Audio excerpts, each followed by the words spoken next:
Now, this happens to be one of my favorite snacks. Plain old crackers with very spicy, very salty codfish.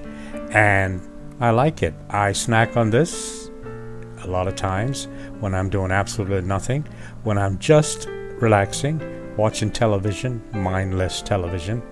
And this is what I do. Now, how did I make it? Well, there are two ways to purchase codfish. One, you may purchase the codfish in the supermarket. It's in a beautiful box, comes out of Canada, and really, you don't have to worry about the bones. Or, you can purchase your codfish from your local Caribbean store, and that codfish is filled with a lot of bones, with the skin, with the fin. It is simply codfish preserved in salt. In my case, I purchased the one out of the store, the Caribbean store, Jamaican store, Haitian store, whatever store you have in your neighborhood. And I boil it because two reasons. Number one, I want to soften it. If codfish sits for a very long time, it needs to be softened. And number two, I need to take the bones out. Now, I happen to be lucky. I have a neighbor who plants tomatoes. So this is a real tomato that came from a real tree, planted by a real person with real hands. The flaw you see on the tomato is what a real tomato looks like. The tomatoes you find in the store you'll never see with flaws. That's why we destroy over 12 million tons of food every year. In addition to my tomatoes and my codfish, I have what is known as Sandy's Special Screaming Sauce. Now, this baby is hot. It is very hot. Again, something I received from another neighbor, and this will be added to my snack. So, as I said earlier, I boil the codfish until the fins, I boil the codfish because I want it to be softened, and I also want to remove the skin, the bones, and the fin. While this is happening, of course, I entertain myself with my animals in my backyard. I've told you quite often, as a matter of fact, that I live in Virginia Beach. Now, in Virginia Beach, there are a lot of pockets of areas that are really rural, or so it seems. As you can tell from my backyard, I have a backyard that I find to be very, very soothing, calming, relaxing. It is perfect for me. I have a picnic table. At my picnic table, I entertain friends, real friends, and I also have friends that entertain me, my birds and my squirrels, of course. So, while my codfish and my hot sauce and other goodies were being prepared, I went in my backyard and I just watched my buddies. I do that quite often. I would love to see kids get involved more with nature. But enough on that. Let's get back to my cooking.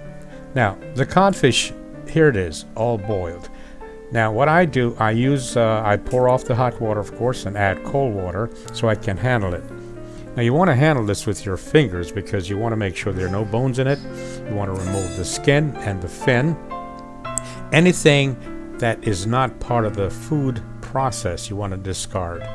So as you can see, the bones are visible, the fins are visible, the skin you want to take away and get rid of that, right? Once you've got all that away, just discard it all. It has no value whatsoever. What you want to do is you want to keep the codfish that you're going to be consuming, the codfish you're going to be eating. Now, a little word of caution here. If you have codfish that have been sitting in the refrigerator, now we're talking about salted codfish, not the real one, not the fresh one. After a while, it'll tend to dehydrate on you. All you need to do is to boil it and rehydrate, okay? In my case, I added my tomatoes grown by my neighbor.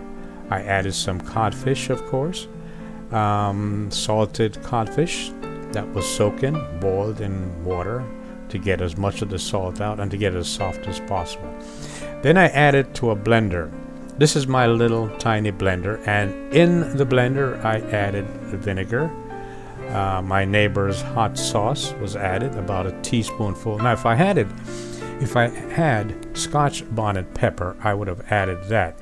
But perhaps today I would not, because the hot sauce that my neighbor provided was just amazing, delicious hot sauce.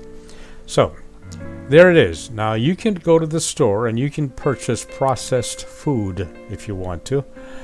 My question is, what happens to the processed food inside your stomach? I'm always curious about that, because if food is preserved, how can it be processed inside your stomach? I sometimes believe that processed food, it may help the food to stay longer on the shelf.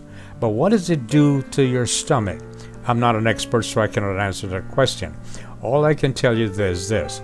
All the ingredients in this particular snack were ingredients that you saw and you knew about it. Okay? So, there it is.